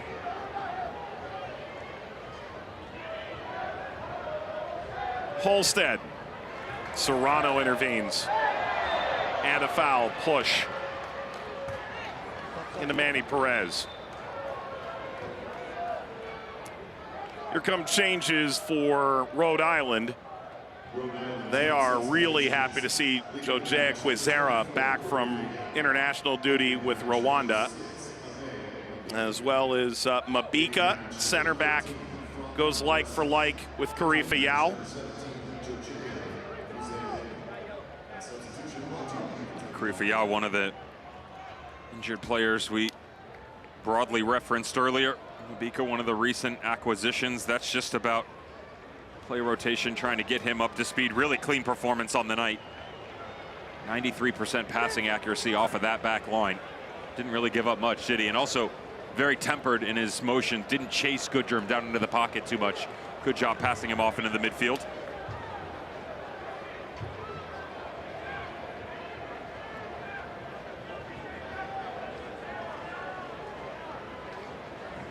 Blue City team substitution, leading match number 16, Adrian Perez. Louisville's going to see Adrian Perez come out. Now, this is Louisville's third substitution window, but the first was made as a concussion sub, so that doesn't count.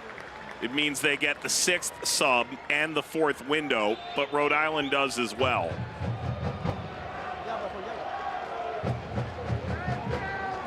So for Louisville, long story short, one window, two subs remaining. For Rhode Island, four subs remaining, three windows. Jansen Wilson in off the bench.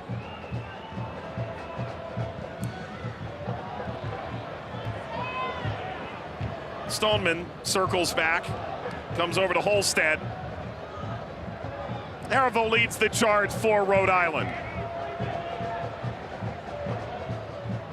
Arivo bouncing, loss, shorthanded.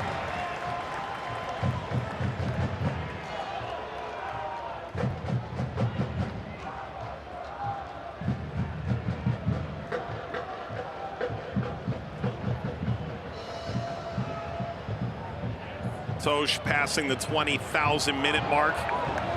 Started this attack, ball through now. Serrano!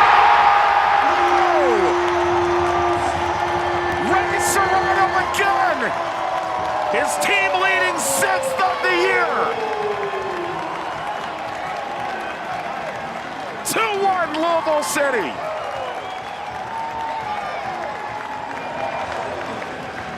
Well, certainly the back line has had its pocket picked a few too many times for the liking of Danny Cruz. That aggression is what gets this going. The inversion of the dueling tens. The substitute in Jansen Wilson, great job on the undercut. Notice how the substitute, Mabika, gets caught out of position. He gets caught ball watching, something Karifa Yao did not do in his 60 minutes of play. Gets dragged out of position, crossing pattern back across. And onto that wondrous wand of a right foot of Ray Serrano. well ahead of pace. Now 5 to his name, and Louisville back out in front. That gets the fans up out of their seat. Ray Serrano, 8 goals, 6 assists a season ago.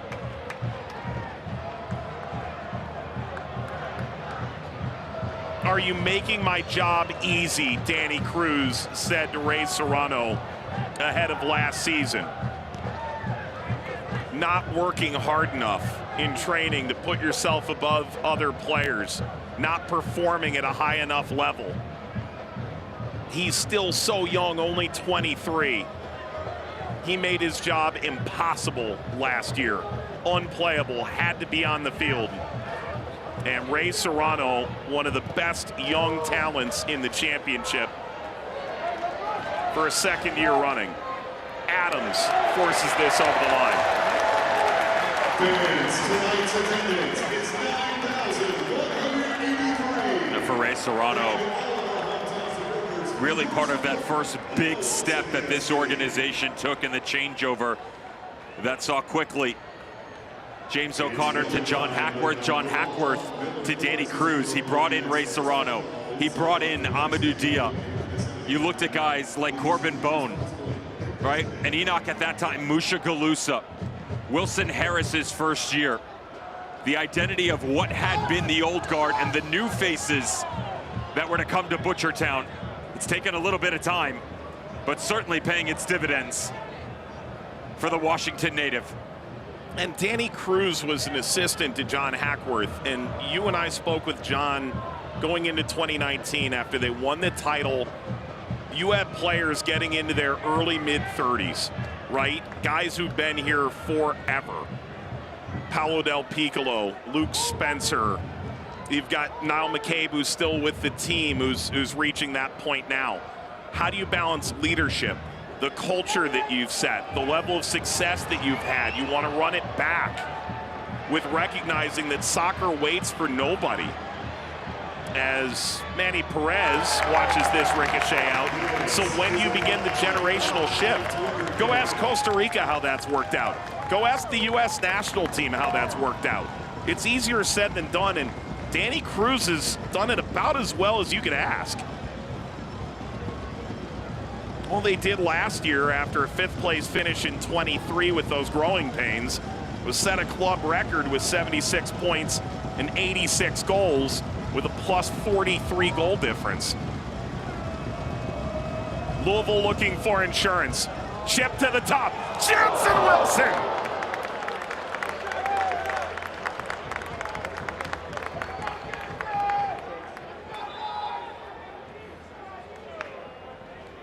Well, here comes the fun part. Rhode Island is pushing their chips in. Noah Fuson, 19 goal contributions a season ago, along with Maxi Rodriguez, who had an identical haul in Detroit. Brito and Dequa take leave. 2 subs remaining, 2 windows.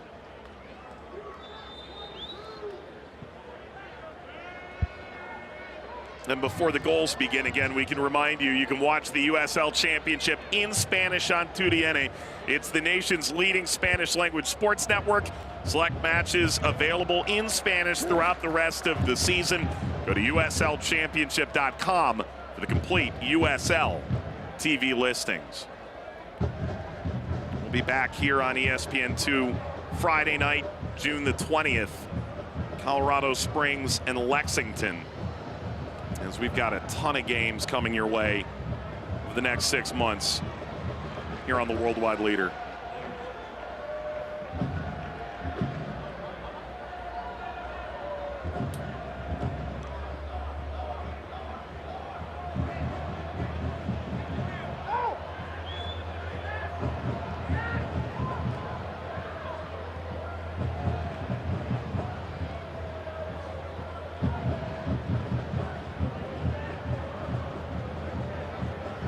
McFadden, then the Adams own goal.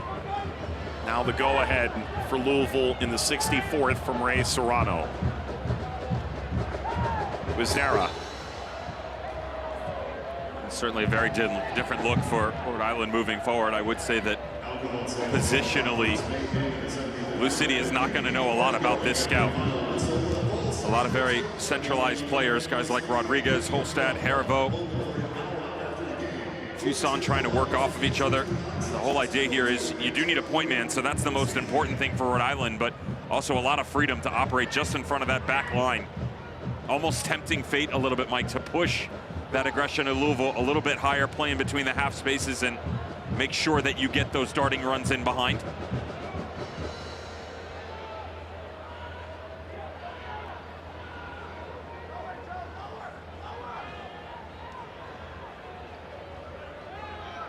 Freedom. Axie Rodriguez's role. You hear it defined by Danny Dicchio in Detroit, by Trevor James in Detroit. When we asked about the role here, much the same. Gleadle on the run. Gleadle couldn't cut back. He sniffed that out from a mile away. Hope Gund gets back. And they'll bring this to the defensive third rather than play advantage and show a yellow card.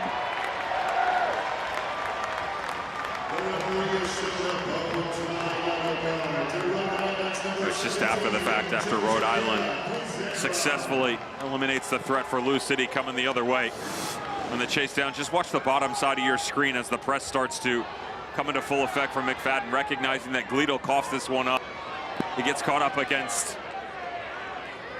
Josiah Quezera right here on the touch back around as he moves back through, just pulled down from behind unnecessarily. That's a big mistake in general, yet alone the fact that it's right in front of our head referee.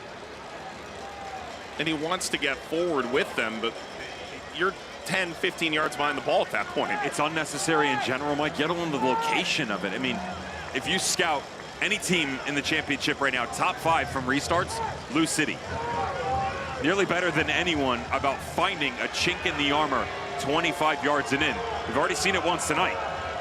That hole in the armor was found by Perez to McFadden earlier in this game. Taylor Davila to put it in play. Ricochets right to Lee.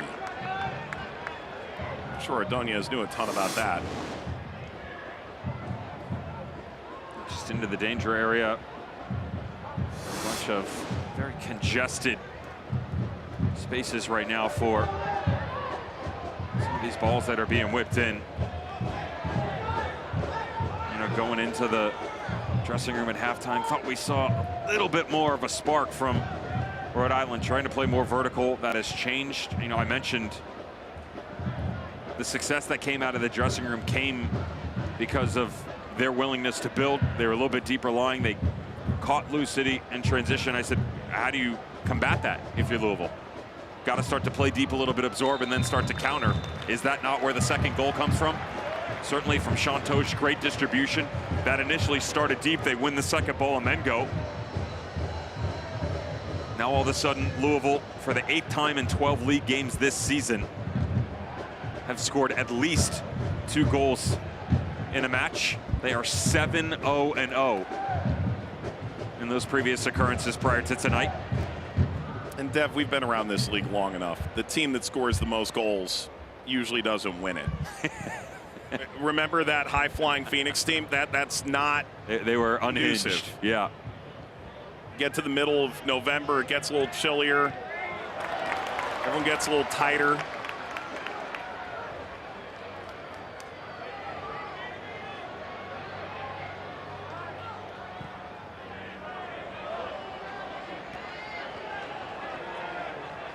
Serrano, the go-ahead goal tonight.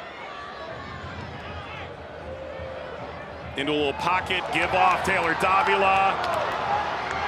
Tried to slalom through. Serrano pirouettes away. The clearance out to halfway. The championship and League One are on CBS Sports and ESPN platforms all season long. Catch live matches, expert analysis every day on the CBS Sports Golazo Network and ESPN+.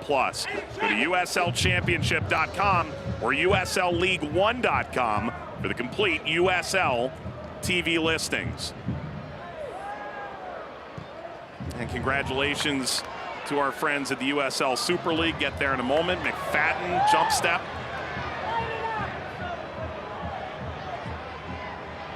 Davila chips wide. Perez angling back in. That'll be a goal kick. The semifinals in the first edition of the USL Super League played over the weekend. Carolina Cent, who won the league in the regular year, ousted by Fort Lauderdale. And Tampa Bay, a 2-1 win over third place Dallas Trinity. So Tampa Bay is going to be hosting the first ever USL Super League final. Wish all the best to our friends, including Christina Uncle, with the son. All right, 15 minutes remaining. If you're Rhode Island, got Okiyoshi and Ankang on the bench. The reality is your best options are on the field right now. What's Kano contemplating? Right now, he's got a concern of Grant Stoneman, if he's actually down to come out within this game, and whether or not it's another injury. They've been so bitten this season. Grant Stoneman has been incredible tonight. You know, regardless of location on the field, how they're building for, if they start to move three, chasing in transition. He's occupied so many different areas and levels on this field and been successful. So you're hoping that he doesn't have to work towards an unnecessary move there. It doesn't look like he's going to need to. But with 15 minutes to go on the attacking side, again, I go back to the idea, this is something Rhode Island is not used to, but neither is Louisville. Specifically the personnel on the field. They don't have an out-and-out 9. You've got someone like Maxi Rodriguez and Noah Fuson who are very comfortable in that half space just in front of the back line of Louisville. They're used to making runs from those positions, but not necessarily being the type of player up high. So for a squad that's already lacking in communication there, struggling to find goals, this is a big ask right now. I would go back to the width of the field, which is where they constantly find success. You don't have a ton of height, but get into the width, whip some balls into the box.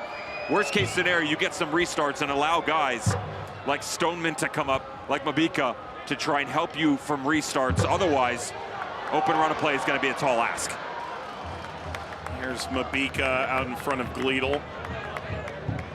He's a tall drink of water, Mabika, 6'6". You could argue Frank Nadarse might be their best aerial threat prior to Mabika's inclusion now. But one exchanged for the other.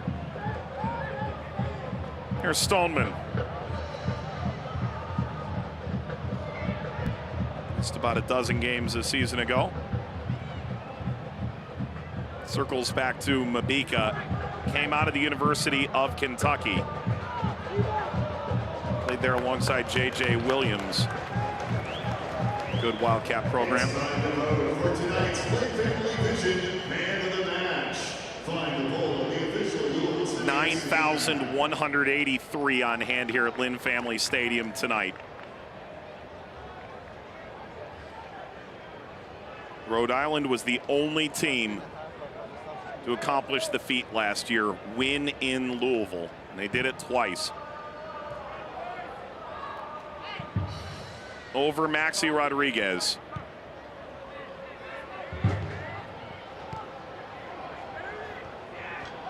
Tosh. That's a clever ball. And Gleedle's going to get there, but Gleedle was offside. I think it was Ian Russell once told me he runs all day like Shea Salinas. I thought that was a really good comp. Gleedle offside.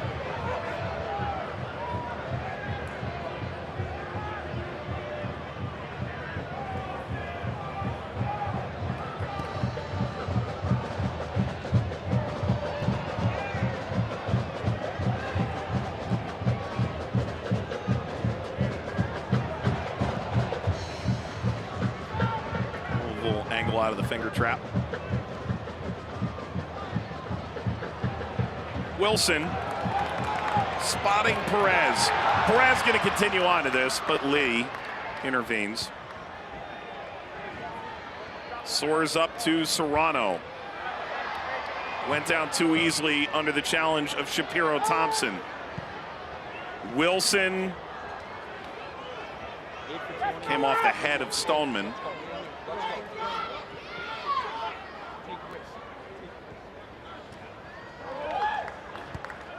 Davila into the pocket. Back out to McFadden.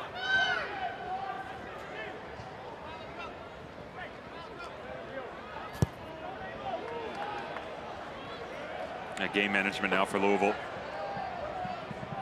Keep the ball, move the ball. Make Rhode Island feel uncomfortable, make them suffer. Legs already tired, doubt. The seed already planted. The deficit, certainly they've seen before. Lee flying out, net empty. McFadden picks his head up. McFadden curling! No. Play had already ended. Hayden McFadden, ever the showman. Happy to get everyone off their feet. It was never going to count.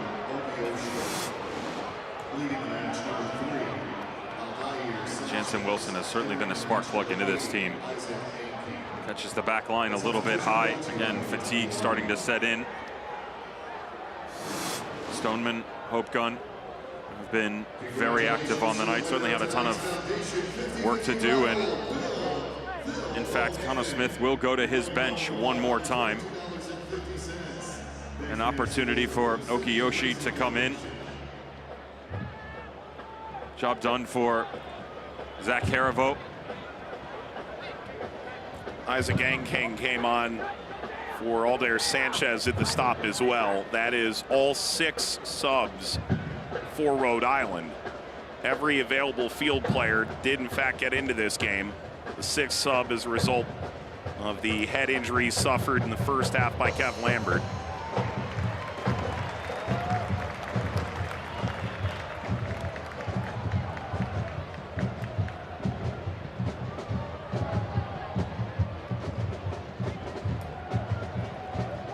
Louisville 17 unbeaten dating back to last season in the regular year. Finished 6 games undefeated. Right now it's tied for the longest undefeated streak in club history. The last all happened in 1 year, 2016. It is 6 games away from the league record set by FC Cincinnati in 2018. Louisville in a good position to extend that mark and add to their club record 12, it would be 12 games unbeaten to start the year. They'll go to Birmingham Saturday, or rather see the Legion at home. Mark Briggs trying to get the Legion turned around. Stoneman thinking he was more than hampered with. No whistle. And a yellow card. Did that go to Kano? If it did, it'd be his second, and he's not removing himself from the sideline, so it has to be one of the other staff in the technical area.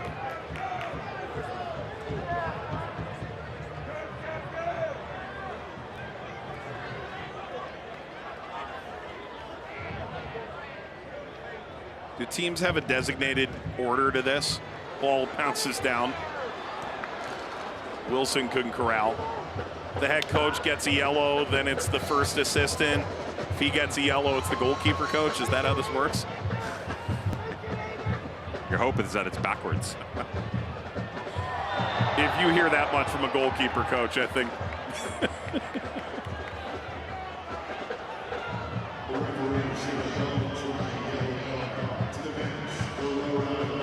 Yeah, they've announced it as the Rhode Island bench and left it at that.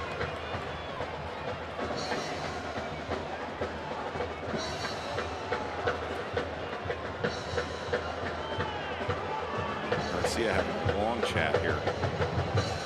Zara strides away from it.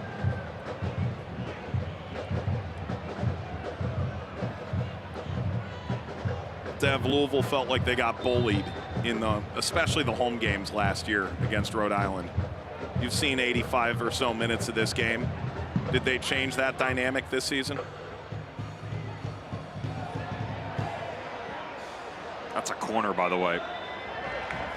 That hit the head. Yep, that hit the head 100% before it dropped in from Manny Perez. Did they change it in this season or in this game against Rhode Island? In this game. I would say for 25 minutes of this match, Rhode Island was the benefactor of physical play. So outside of that, it's not necessarily that Louisville was overly aggressive in that department, but more so were able to control the game in the manner that they wanted to. Not too much possession, not too little. Open it up when necessary. Combination play was still good.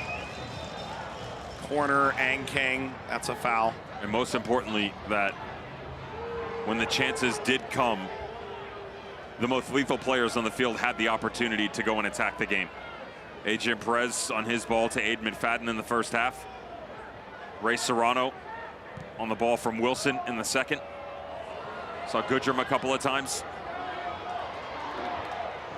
These aren't chances that are deep lying in nature from distance. They're high quality to allow your guys to go and execute. And with 5 minutes to play, certainly been the better team. But this is also, again, part of the identity of Rhode Island that we saw step out at this time last year, the never say die attitude.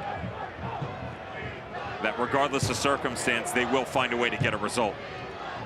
Serrano for McFadden. He would have needed a rocket strapped to his back to catch up to that one. Fans, tonight's Lane Family Vision Man of the Match, voted by you is Tonight's Prinks Tires MVP, Ray Serrano, go-ahead goal in the 64th minute, giving Louisville a 2-1 advantage. Their second lead tonight, one they hope will stand the remainder of time. Down the line once more for Gleedle. That's a golf shot.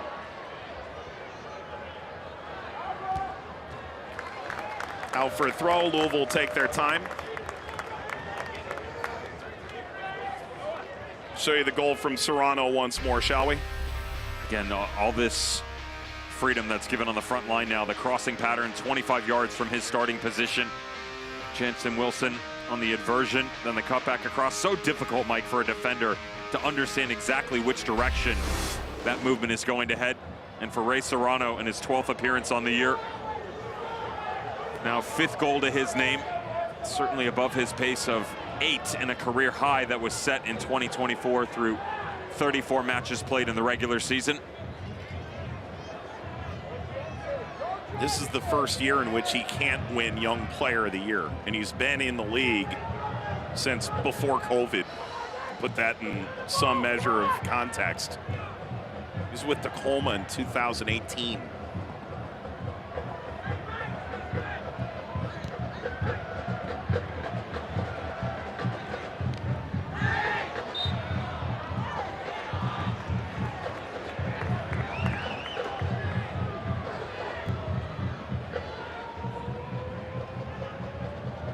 Serrano has spoken to me previously about how Brian Ownby has been such a vital mentor to him. Paolo Del Piccolo is on the coaching staff now as well. He said about joining Tacoma at 15 years old, he said it's a real world reality check. It helped me realize this was an actual career. 2023. Injuries, inconsistency, said I didn't believe I was the best that I could be. And the staff really reaffirmed their trust into him going into 2024. Started on a heater, really hasn't left the lineup since.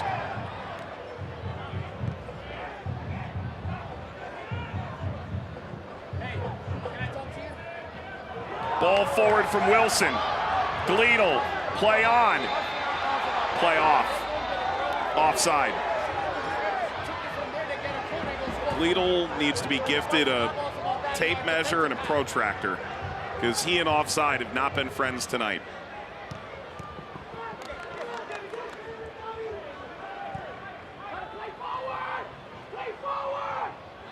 Near Cano Smith in the backdrop. Got to get it forward now. But look how tight everything is in front of him. And Gleedle just sitting. They dropped into a flat bank of 4. There's no real representation up high putting any pressure on that back line. Instead, shoulder to shoulder, no one stretching the game, no one checking down underneath. This is my concern here, is you've got 2 players in Fuson and Maxi Rodriguez. You watch their movements, they are eerily similar.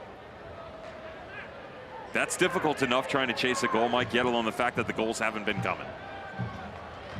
Tosh, league's all-time leader in minutes played. Seven Davila taking a knock to the head.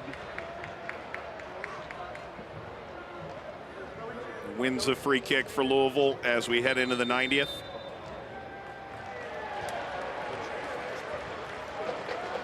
Louisville does have subs remaining should they choose. So the one caveat to all of this would be that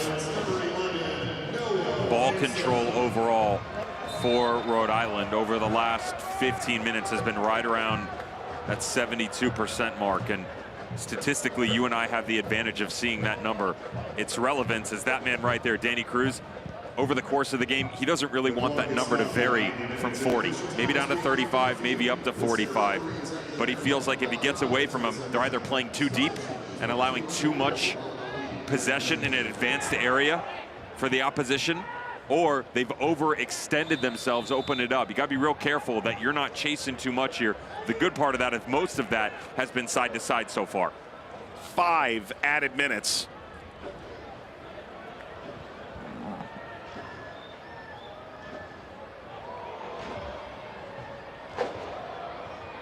Little room to run here for Quizera. Kept it in. Loss came out. Got the ball. Got the ball. Maxi Rodriguez wags his finger. There is no VAR in the championship.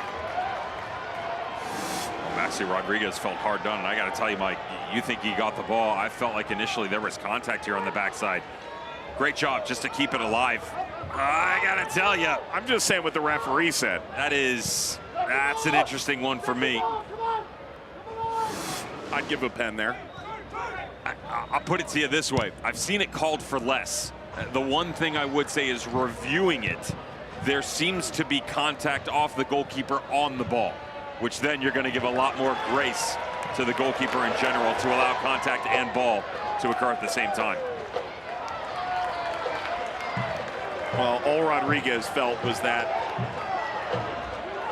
touch to his heel. We get another look. One that the referee does not get. Yeah, goalkeeper. Yeah, well done. That's good. Again, there's a little bit of contact with the player, but really well done there upon secondary review. The way that Las attacks that, coming off his line, closing the angle down, getting his hands out in front of Maxi Rodriguez to remove the threat, even with the tiniest bit of contact. Good on the referee. Took me 3 looks to know. Quizera leading. Las dives out, trying to get everyone's head straight.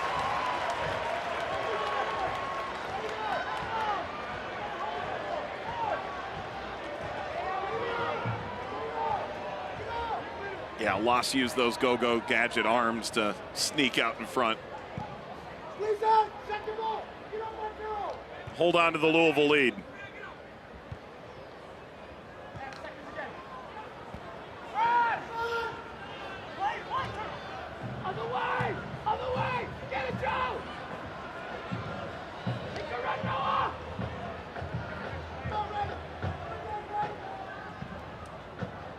Quizera got blockaded.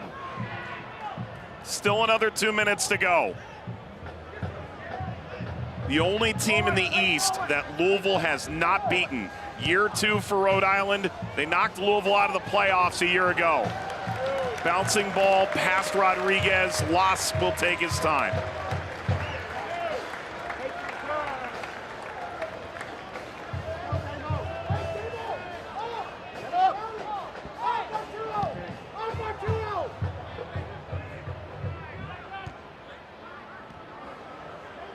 Wilson, McFadden, trying to break down Mabika inside for Taylor Davila, back outside. Precious time ticking away.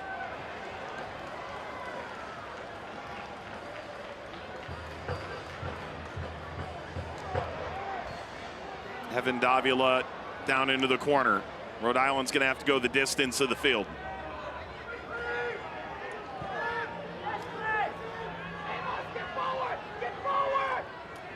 Louisville hosting Birmingham, going to North Carolina at Loudon. Then they'll go to Colorado Springs on the 4th of July in the Players' Shield versus reigning champion matchup that everyone's had circled. That's a yellow, that's a red. Second yellow card. And Quizera is sent off and unavailable for the game against North Carolina on Saturday. The first one was his own mistake down in the corner, the pull from behind. This one, just unnecessary. You know, understand that full contact doesn't even have to occur because the intent is there. Studs up. There's only one thing that's on your mind in that situation. It's going to be the aggression and contact towards the player. Doesn't agree with the fourth official, though. Certainly is going to force the hand of the referee. You can understand the overall decision. And caps off what is certainly to be a forgetful night for Rhode Island and a man short on the weekend. Bounces out. Maybe one more chance for Rhode Island. It's got to go forward now. Lee. Can Rhode Island steal a point here? Flicked on. Contact atop the area. Adams steers it to Loss, and that might be enough.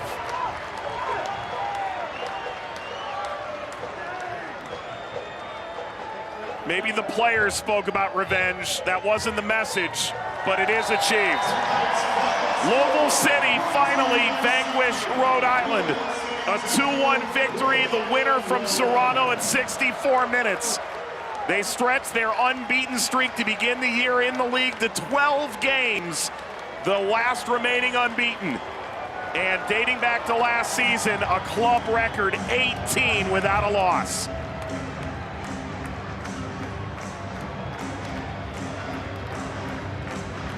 Only an own goal for Rhode Island on the attacking end. McFadden scores his first of the year, and Serrano extends his team-leading haul to 6. As Rhode Island and Cano Smith talk it out with the officials here post-game.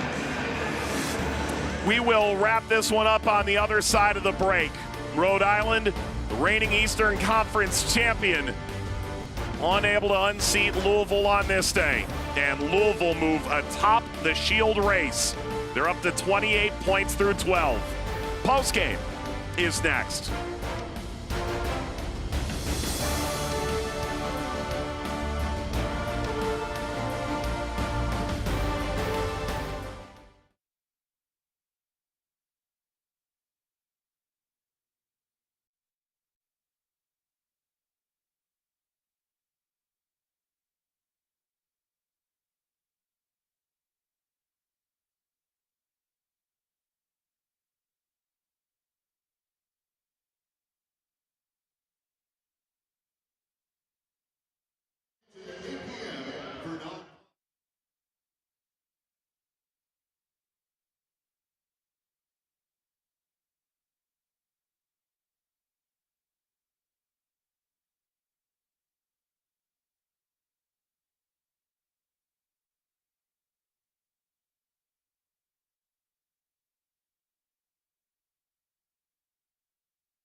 Ray Serrano, the game winner here tonight, and he's got 6 goals on the young campaign.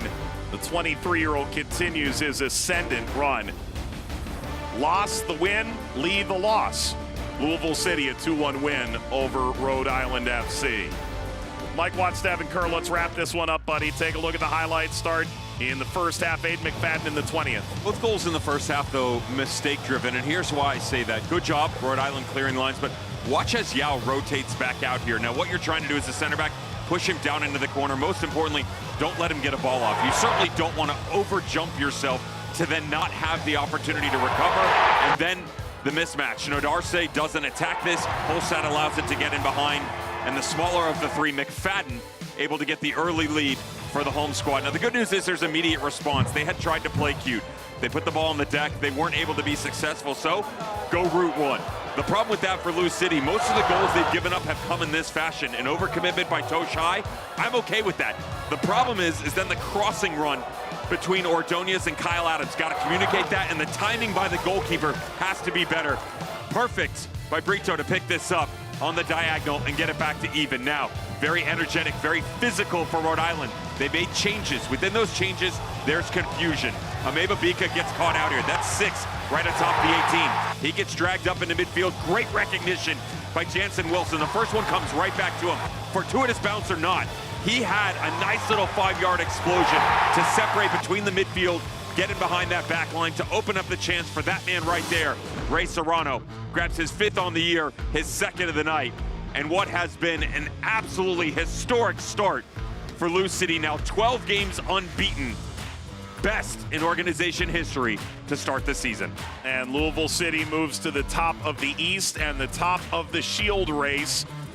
Rhode Island, I'm not necessarily worried, but there they are at the playoff line as well. I'm not worried about them. They have a goal-scoring problem. But to be fair, this team had a goal-scoring problem last year, and I specifically mean that at the 9 position. They did it by committee. Their 3rd leading scorer last year was a center back in Frank Nodarce. That is unacceptable, and that is not about the player. That is about guys like Noah Fuson, like Maxi Rodriguez, Albert Dikwa, J.J. Williams getting in on the act. Saving grace in all of this conversation is going to be getting all those guys healthy and on the field at the same point in time.